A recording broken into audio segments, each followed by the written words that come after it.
two brothers became sworn enemies before they'd even reached adulthood. They were both nigh unstoppable in combat. One was a mountain, the other a hound. Yet, what if the only ones who could destroy the brothers were each other? And what if such a fateful encounter was not just likely, but destined to happen? Welcome to Cleganebowl. Hello everyone, and welcome back to Exploring Fiction. Gregor and Sandor Clegane are some of the most complex and interesting characters in all of A Song of Ice and Fire, though both seem to have met their respective ends at the current impasse in the narrative. However, there is rampant speculation that both men are not just alive, but fated to clash one final time with the Iron Throne itself as the prize. One is a headless Kinsguard, the other a simple gravedigger, but neither the mountain nor the hound seem to escape the spotlight for long. What's more, there is the slightest inclination that a prophecy spouted from the lips of a witch to the former and future queen may even involve these quarreling brothers. So, what exactly is the Cleganebowl theory, and why is it so interesting? Let's explore. In order to understand the Cleganebowl theory, multiple other A Song of Ice and Fire theories must be accepted as true. The first theory, and most likely to be correct, is the idea that Sir Robert Strong, the silent giant of the Kinsguard, is actually the undead, mutilated spirit of Sir Gregor Clegane reanimated by Qyburn. Of course, the mountain suffered for a prolonged period in the dungeons beneath the Red Keep, withering away from the poisonous wounds inflicted by Sir Oberyn Martell. But after Cersei Lannister's Walk of Atonement across the city, a giant in white armor was waiting to scoop her off her feet. Of course, rumors ran wild from Robert Strong's first public appearance, and though not confirmed, it was widely regarded that he and the mountain were one and the same. Sir Gregor Clegane lives. The second theory that must be taken on faith is that which states Sandor Clegane is the novice gravedigger on the Quiet Isle. While the Hound was left for dead beneath the shade of a tree by the ruthless Arya Stark, Brienne of Tarth later visited the Quiet Isle in her quest to find the missing Lady of Winterfell, Sansa Stark. While there, she converses with the elder brother of the Isle, who claims to have buried the Hound with his own hands. Yet, his words can be taken at more than face value, possibly pointing to the truth. For the stable of the Quiet Isle houses Sandor Clegane's own horse, and the novice gravedigger that Brienne spied on her visit may actually be the Hound. The elder brother claimed he laid to rest the Hound, but not Sandor Clegane. If he was speaking in metaphors, he may have been telling only part of the truth. The elder brother laid to rest the savage, spiteful personality of the Hound, but healed back to life the broken, gold-hearted Sandor Clegane. The cursed, snarling helm of the Hound has found its way to new heads, but Sandor still persists, living as a simple gravedigger on the Quiet Isle until fate calls him back to the land of strife and conflict. Sandor Clegane lives. But there is one more theory that, while not required to be accepted in order to believe in Cleganebowl, makes the whole ordeal a degree more engaging. In her youth, Queen Cersei Lannister clamored for the knowledge of her future. She yearned to glimpse whether the path that had been laid out for her would truly come to pass, and from the lips of a witch, she was blessed, or rather cursed, with the insight she sought. Cersei not only learned the path her life would take, but how and why it would end. The only missing link was the who behind it all. Maggie the Frog named the purveyor of Cersei's doom the Valonqar, the High Valyrian term meaning little brother. Of course, as she grew up, and especially after she suffered multiple humiliations and defeats at the hands of her younger brother Tyrion, Cersei assumed the imp was the Valonqar. It was the obvious answer, and Tyrion Lannister did little to hide his mutual disdain for his own sister.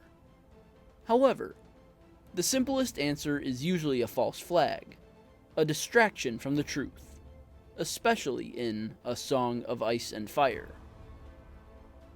The next most logical choice, and likely the correct answer to the deadly riddle, is Cersei's own twin, Jaime Lannister. After all, although they were born twins, Cersei is considered older by only a second or two. What's more, Jaime's current path in the narrative sets him at clear odds with his sweet sister, and his decisions and rise toward redemption place them on paths of conflict. Jaime and Cersei's collective arc may end with the death of the latter at the hands of the former. But what if the Valonqar is neither Tyrion nor Jaime? What if the Valonqar is not even a Lannister? What if the Valonqar condemns Cersei to death, not by his own hands, but by his actions in a trial by combat?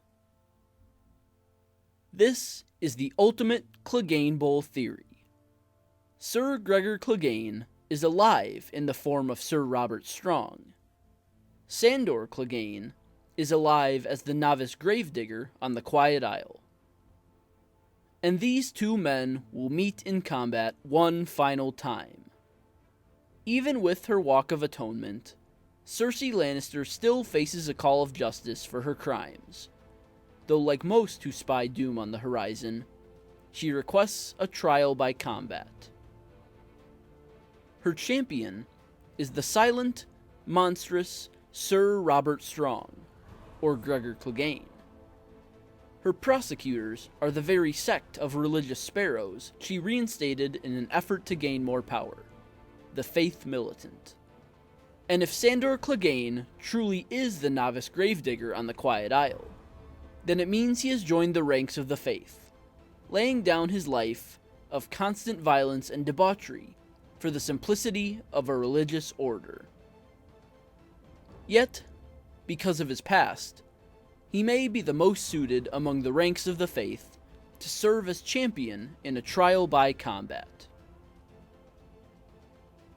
And so, by either luck, fate, or a desire for finality, Sandor Clegane just might be the champion of the Faith chosen to serve in a trial by combat against Cersei's towering White Knight. The groundwork for Cleganebowl is laid bare. Gregor, fighting on behalf of the disgraced queen he now serves, and Sandor, standing strong for the new order that has finally offered him peace and prosperity. However, there is one final layer that would make the entire theory of Cleganebowl even more significant. The Valonqar, the little brother that is fated to cause the death of Cersei, may not even be a Lannister.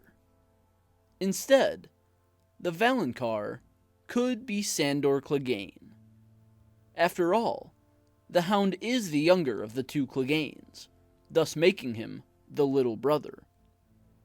And if he were to emerge victorious from this titanic matchup by felling his reviled brother the Mountain, it would spell death for Cersei Lannister. And thus the prophecy would be fulfilled.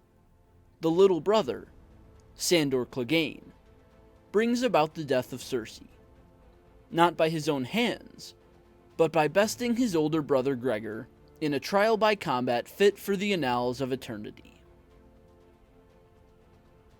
Is the Cleganebowl theory likely to materialize? Are Gregor and Sandor still alive? And will they meet in one final duel to decide the fate of not just their own lives, but the direction and well-being of Westeros as a whole? For now, the answers for such questions remain shrouded in mystery. But until the release of the next volume in the epic of A Song of Ice and Fire, may speculation continue to run rampant. After all, Sir Gregor Clegane may yet persist as Sir Robert Strong. Sandor Clegane may exist as a peaceful gravedigger on an island of prosperous monks. Cersei Lannister might meet her destined end at the hands of the Hound brought back from the dead. For now, the best we can do is theorize, but sometimes that is half the fun. While it may not make it to the written page, one of the greatest A Song of Ice and Fire theories of all time is the clash called Cleganebowl.